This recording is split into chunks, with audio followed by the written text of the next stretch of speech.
AI animated gamified heritage. It sounds like a mouthful, right? But what it really means is breathing life into our oldest stories.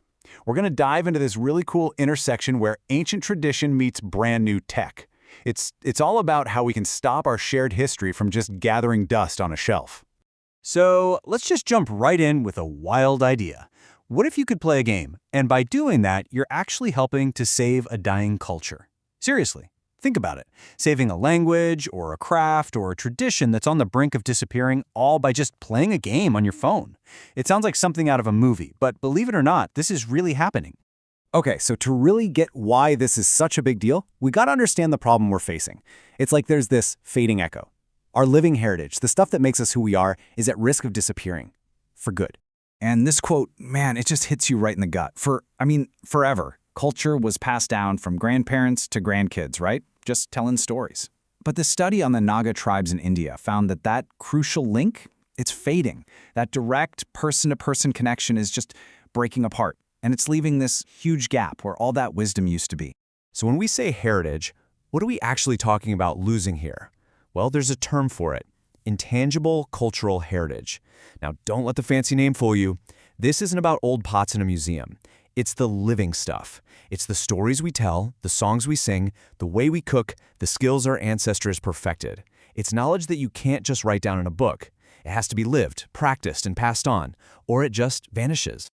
And this slide, wow, it lays out the battle perfectly. On one side, you've got how culture has always been passed down, slowly, through community, from one generation to the next. But on the other side, you've got the modern world, fast-paced media, globalization, and this constant fight for our attention online. The old way, well, it's just really, really hard for it to keep up. But here's the twist. What if we could use the tools of the modern world not to destroy our heritage, but to save it? It's like we're fighting fire with fire.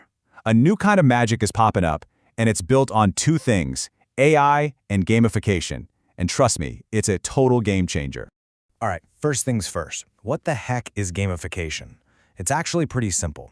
Think about what makes video games so addictive. You get points, you go on quests, you level up. Gamification is just taking all that fun stuff and applying it to something that's not a game, like learning. It's the difference between just reading a boring manual and actually doing something to learn a skill. Okay, so here's the secret sauce. You take that addictive, motivating power of gamification and you mix it with the smarts of AI. It's like peanut butter and chocolate. You get something totally new and powerful. We're not just talking about scanning old documents and putting them online. No, this is about making culture a living, breathing, interactive thing you can be a part of, right now. So how does the AI part actually work? Well, it can be your personal tutor, adapting to how you learn, kind of like an old-school apprenticeship. And get this, it can listen to endangered languages that have never been written down, and it can translate and transcribe them, saving them from extinction. It can take an old story and create brand new, stunning art for it. And it's the engine behind these virtual reality worlds that let you literally walk around in ancient Rome. It's incredible. And look, this isn't just some niche hobby for tech geeks. This is a huge deal on a global scale. The United Nations itself has a specific goal, Goal 11.4, all about protecting the world's cultural heritage. And this tech, it's becoming one of the most powerful tools we have to actually make that happen. Okay, so this all sounds great in theory, right? But does it actually work in the real world? You bet it does. Let's check out some amazing examples that are happening as we speak. And what's so cool is how different these projects are. You've got Rome Reborn, where you can literally put on a VR headset and walk the streets of the ancient city. Then you jump over to India, where the Adivani platform is using AI to save tribal languages from disappearing forever. And it's even in the world of high fashion. Gucci worked with artisans in India using interactive stories to show off their incredible embroidery to the whole world. It's just wild. And it's not just a feeling that this stuff works. We've got the numbers to back it up. Take this case study at a UNESCO site. They used this AI and gamified approach, and two amazing things happened. First, young people actually loved it. They gave it a super high engagement score. But second, and this is nuts, it made the process of creating the digital models 60% more efficient. That is a massive leap forward. All right, but it can't all be sunshine and roses, right? This technology is powerful, and with great power comes, well, It's not just about all the amazing things it can do. We have to be smart and talk about the risks too. So we really have to ask ourselves the tough question. What are the dangers of turning an ancient tradition into a game? What could possibly go wrong when we try to squeeze a complex, sacred history into an app? And yeah, there are some really big ethical hurdles.